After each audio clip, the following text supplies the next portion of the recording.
Ya, ini sebenarnya akan sangat kepake buat kalau misalnya lagi mau bikin presentasi gitu ya.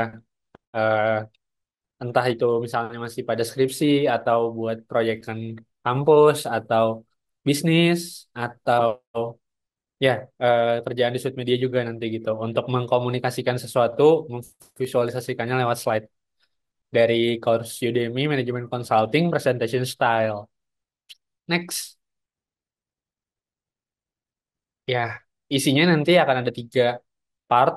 Pertama, gimana kita nge-fill slides-nya, itu gimana kita bisa kepikiran, ini ntar isinya apaan sih gitu, buat nge-deliver sesuatu gitu. Terus habis itu, eh, gimana kita bisa nge-deliver presentasinya, habis itu case study gitu. Next.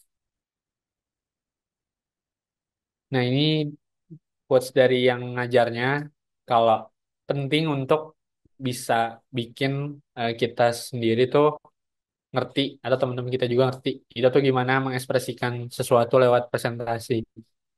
Jadi ya lebih ke nanti teknisnya yang akan dibahas gitu sih. Next. Nah, part pertama filling in the slides. Next. Ini berdasarkan purpose-nya, kalau misalnya present sesuatu, itu ada dua kategori utama. Jadi yang pertama itu presentasi yang biasanya untuk dibaca, yang kedua itu presentasi yang dikirim untuk eh, bukan dikirim, sorry, maksudnya di deliver langsung by lisan gitu. Jadi yang dibaca ini justru yang dikirim. Biasanya yang dibaca occasional project report, analisis, results, findings.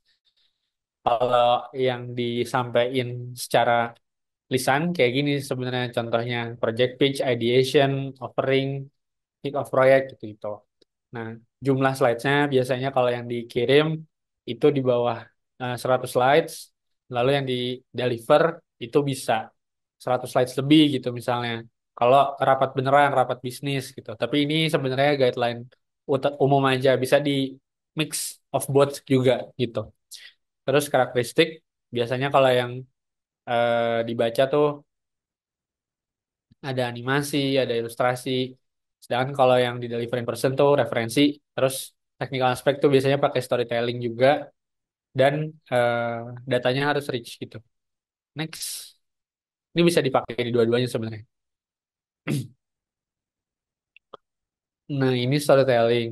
Jadi intinya storytelling tuh bikin structure sih, kayak bikin film aja. Nggak film sih, series gitu, drakor gitu. Itu tuh main poinnya, conclusionnya apa, sama kayak kita nge-deliver suatu message, bisa nanti ada deskripsi masalahnya apa, ntar baru selesainya disolusikannya gimana gitu. Next. Nah, ini contoh kalau misalnya ada beberapa section, contohnya di sini misalnya kenapa manajemen consulting, kenapa dianggap penting, gimana cara belajarnya, itu nanti dibikin chapternya gitu supaya jelas, orang tuh pas baca ngerti, oh ternyata pembagian section tuh gunanya supaya kita bisa kebayang apa sih yang sebenarnya orang pengen pikirin gitu. Orang yang maksudnya yang mudah untuk mereka mencernanya lewat pikiran mereka gitu. Terus di bawahnya baru nanti paling terakhir konklusinya apa. Kalau di sini konklusinya ya contohnya storytelling adalah sesuatu yang penting gitu. Next.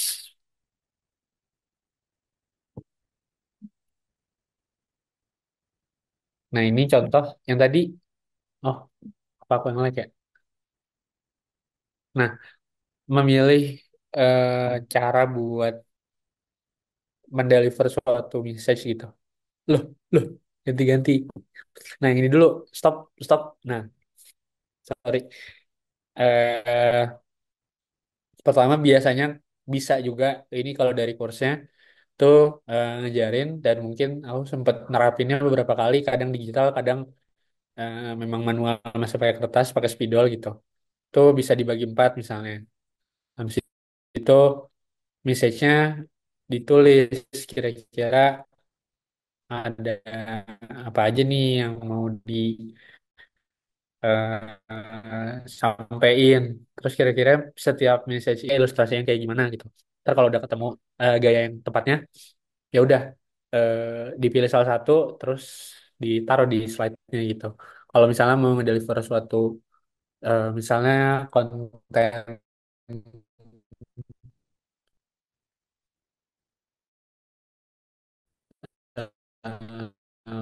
strategi gitu, atau misalnya itu bisa kayak gini memetakannya. Next,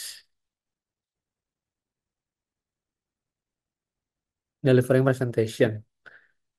Next lagi, nah ini flow yang penting untuk dipresentasikan itu goals dan objektifnya jelas. Jadi kalau bisa dari awal sampai akhir tuh jadi satu kesatuan. Ini kan mungkin yang jadi tricky ya karena contohnya biasanya kalau kita presentasi tuh nggak kita sendiri yang bikin, ada tim lain yang juga eh, kerjasama, dan itu kalau bisa diusahain tuh message-nya sampai akhir tetap sama gitu. Terus nggak repetitif dan juga nggak monoton. Jadi eh, kalau misalnya udah kelihatan ada sesuatu yang kerasa berulang, itu bisa dipertimbangkan salah satunya dihilangin atau dilebur gitu. Terus ya, message itu sama dengan menyampaikan data juga, dan jadinya kalau bisa disampaikan dengan pace yang baik, terlalu cepat atau terlalu lama. Terus strukturnya juga loh. Ini kita melakukan apa tuh? Apa sarannya atau rekomendasinya misalnya? Dan ya kapter atau tadi ya strukturnya koheren. Yang paling penting ini ditemin sendiri, itu biasanya kita nemu sesuatu yang menarik, tapi ternyata dia nggak align sama apa yang disampaikan secara garis besar gitu. Itu kita harus berani nge-cut gitu, kayak nge-cut gitu. Terus habis itu eh, slide juga harusnya fokus dan nggak banyak muter-muter, nggak banyak cincong. Next.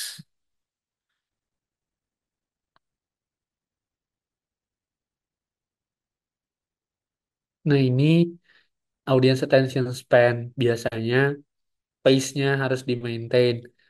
Ini juga aku sebenarnya masih belajar, tapi katanya bisa ketika nyampein sesuatu tuh bisa dibikin, kita bisa secara tidak langsung meng-highlight slide ini tuh yang paling pentingnya. Jadi kita nyampeinnya secara fokus, misalnya waktunya lebih lama. Atau ada slide yang terlalu banyak tulisannya, jadi kita sampein secara skimming aja gitu. Lalu yang kedua, itu penjelasan bisa di-split pakai eh, jeda gitu. Jadi jeda tuh bikin kita kelihatan pede sama kelihatan pintar katanya.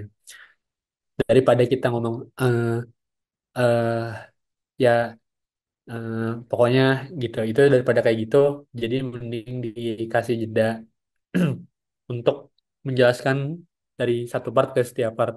Itu juga aku masih belajar. Terus juga bisa prepare apa yang nanti akan disampaikan di slide berikutnya. Jadi selesai dari slide ini, kita akan ngebahas apa kita udah tahu, jadi dibikin bridging dulu walaupun nggak ada di slide misalnya kayak gitu. Next, ini technical improvement lagi. Nah ini contoh, nanti sebenarnya nggak perlu diapalin satu-satu karena dari 4 kali 5 ya ada 20 jenis ini, nanti akan ada displaynya juga di slide-slide berikutnya. Ini lebih ke misalnya nanti no clue untuk nge-deliver suatu hal lewat deck, itu bisa pakai ini, contohnya sebutannya weapon arsenal gitu. Jadi kayak kita punya apa nih buat menyerang pemikiran orang yang baca gitu. Maksudnya ya biar masuk gitu ilmunya, informasinya atau datanya. Next. Nah, ini proses, contoh proses tuh bisa pakai yang alur panah gitu. Jadi ngejelasin pertamanya apa. Sebenarnya di sini dummy konten semua. Jadi kalau misalnya mau di baca juga boleh. Kadang ada yang benar, kadang ada yang emang beneran dummy. Jadi ya ini cuma nyontohin penyampaiannya aja. Ada getting started contohnya. Terus step-step berikutnya apa? Kalau yang sampel 2 tuh nyontohin alur flow gitu misalnya. Dari awal akan seperti apa, terus nanti ada condition tertentu juga bisa dikasih color code gitu contohnya. Next.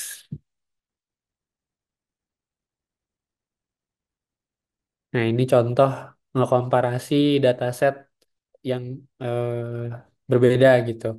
Jadi nanti dikomparasi dan dilihat apa perbedaan yang bisa dinilai gitu.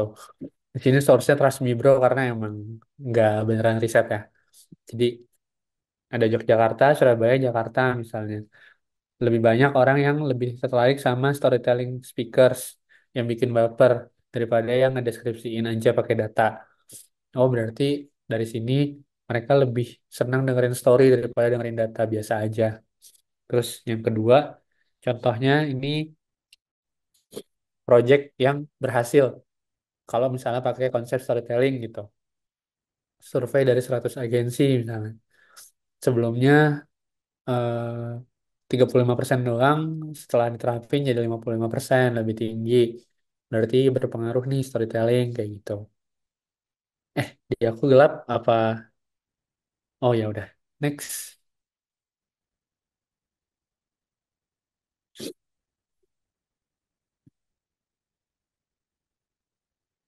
Nah, ini contoh ngekomparasi dua hal lewat teks. Ini ngebandingin tadi misalnya storytelling sama deskriptif tuh apa bedanya gitu.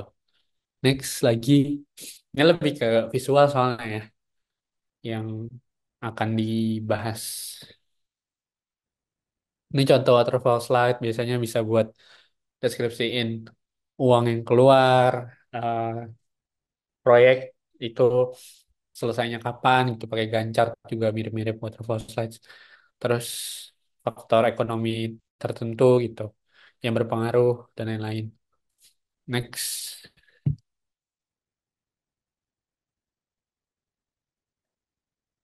ini contoh pakai template yang udah ada.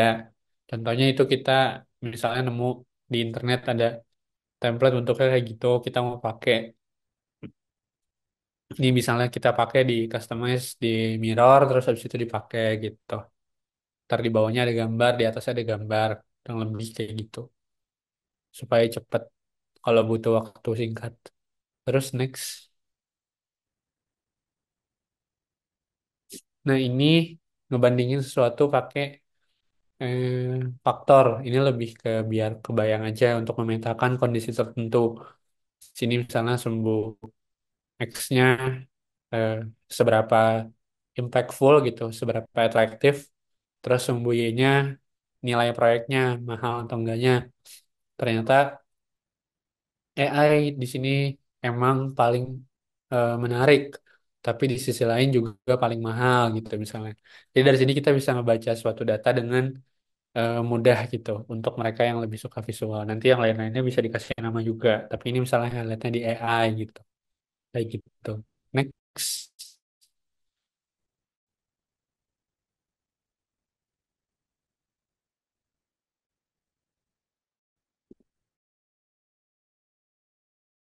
lalu ini project structure. Ini contoh buat ngestrukturin biasa. Harusnya sih udah pada familiar kalau yang ini. Next dulu.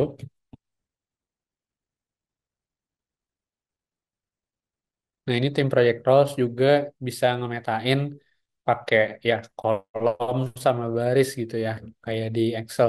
Tapi untuk nunjukin aja kira-kira eh, pembagian tugas misalnya, atau perbedaan, perbandingan bisa dipakai juga. Jadi untuk memisahkan atau membandingkan biasanya untuk eh, bentuk-bentuk kayak gini. Terus next,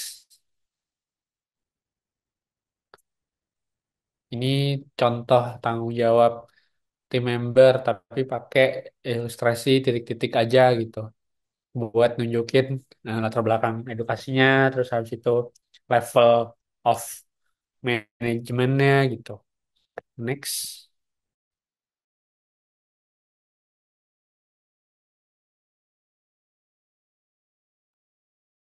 Ini contoh nunjukin eh, apa klien yang kita punya misalnya atau portofolio gitu.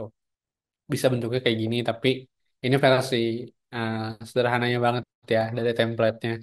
Aslinya kan bisa aja kita kayak nunjukin satu slide FMCG aja apa misalnya, atau portofolio kita ngedesain bungkus minuman gitu semuanya dulu, terus nanti lanjutannya ada yang ngedesain cover majalah apa gitu.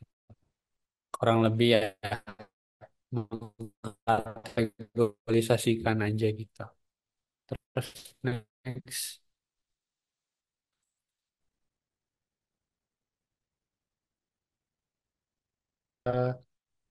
nge-highlight spesialisasi. Kayak di sini contohnya eh, ada beberapa proyek yang mungkin terdevelop gitu. Terus ada yang waktu developmentnya paling panjang, ada yang baru, ada yang lebih baru lagi. Kira-kira ke depannya kita mau nge-develop apa, ntar bisa ditulis di situ gitu. Ini contoh bentuk visualnya aja. Terus next,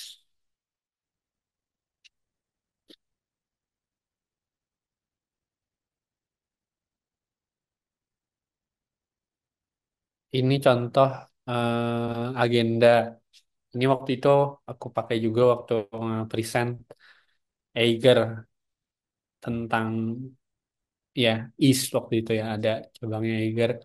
Terus aku tunjukin ada apa aja yang Eiger buat. Terus habis itu ada campaign apa. Di situ aku tunjukin dia mau perluasan ke Malaysia sama Switzerland. Agendanya apa berarti yang penting. Jadi aku poin-poin highlight. Poinnya ini loh ada 5 gitu. Dari sini baru nanti di breakdown satu-satu gitu setelahnya. Next,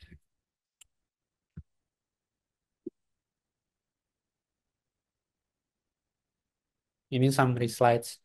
Contohnya ya ini nge-breakdown.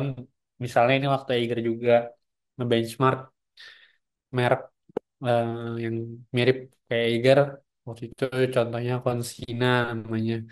Terus ya udah aku coba deskripsiin secara clear. Habis itu apa poin pembedanya?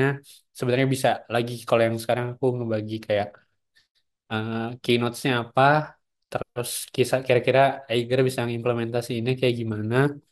Habis itu important notes-nya apa nih kalau misalnya mau implementasi kayak ginian. Next. Nah, ini contoh penggunaan peta untuk nge-showcase sesuatu. Kalau di sini contoh yang showcase kantor kita ada di mana gitu misalnya. Bisa kayak gini pakai peta untuk di website sama seperti Google Maps gitu. Kalau misalnya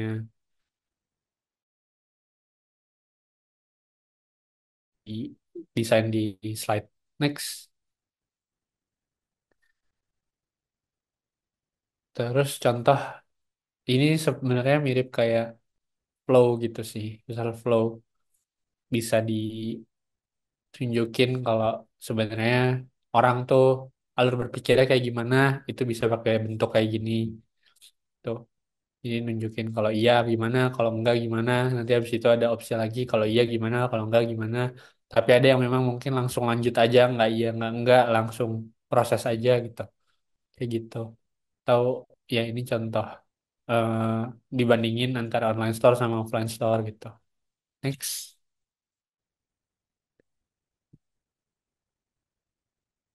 Terus ini contoh knowledge yang di grup. Kayak di sini misalnya eh, kategorinya ada di sebelah kiri, terus di kanan tuh nunjukin size marketnya. Jadi nanti orang bisa tahu kalau yang paling menarik untuk diseriusin misalnya ini dalam memilih ide bisnis gitu ya, yang mana gitu untuk memetakan. Kalau dari sini kan marketnya paling gede sport cars misalnya, tapi ternyata benefit yang dijelasin juga paling banyak. Berarti apakah kita mau ke bisnis itu dulu atau gimana? Nanti lebih bisa punya decision yang lebih jelas. Next.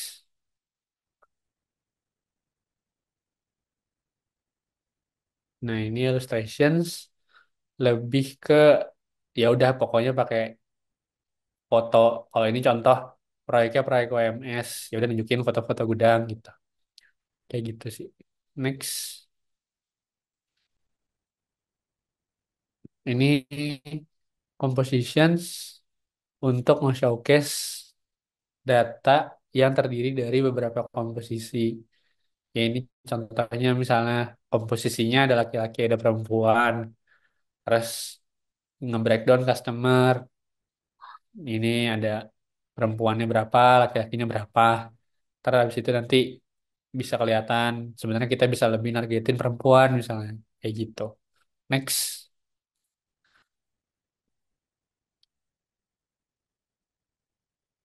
ini juga bentuk yang misalnya kita mau nunjukin campaign atau strategi tertentu. Sebenarnya dia bekerjanya seperti apa. Walaupun kalau yang di sini contohnya pakai panah-panah gitu ya, tapi sebenarnya bisa disimplify lagi gitu. Sebenarnya kita nge-offer apa ke siapa dan resultnya expectednya seperti apa. Kalau di sini kan ya itu resultnya tokonya laku gitu dengan sistem reward and penalty. Next,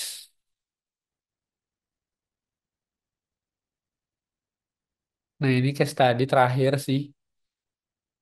Next lagi, sebenarnya nanti. Nah ini contoh waktu kemarin Yayasan Pendidikan Pelita Harapan. Ini sebenarnya yang mulai sih dari Michelle juga ya. Aku ngelanjutin aja buku aku. Terus di akhir tuh bisa ke deliver, ke define kalau sebenarnya yang dipengenin sama kliennya tuh pengen bikin online book portal, dirilis cepet, karena kompetitor lain juga punya referensi yang bagus dan punya fitur yang bagus. Tapi aku punya resource yang limited. Kira-kira harus gimana gitu. Terus ya udah di situ bikin alur berpikirnya. Kira-kira deal makernya apa? Pengen ngedeliver unique value seberkualitas itu, secepat itu. Kira-kira apa? Terus habis itu time concernnya tadi waktunya. Terus precisely deep tuh dalam tapi ke arah yang benar ngegalinya gitu. Kayak contohnya di sini buat harga jadinya bersaingnya gitu. Terus ya udah habis ketemu satu poin penting buat di highlight, tinggal diterapin ke storytelling dari awal sampai akhir gitu. Bikin presentasinya. Udah, next harusnya selesai sih. Iya gitu. Semoga membantu dan bisa lebih tergambar kalau mau membuat slide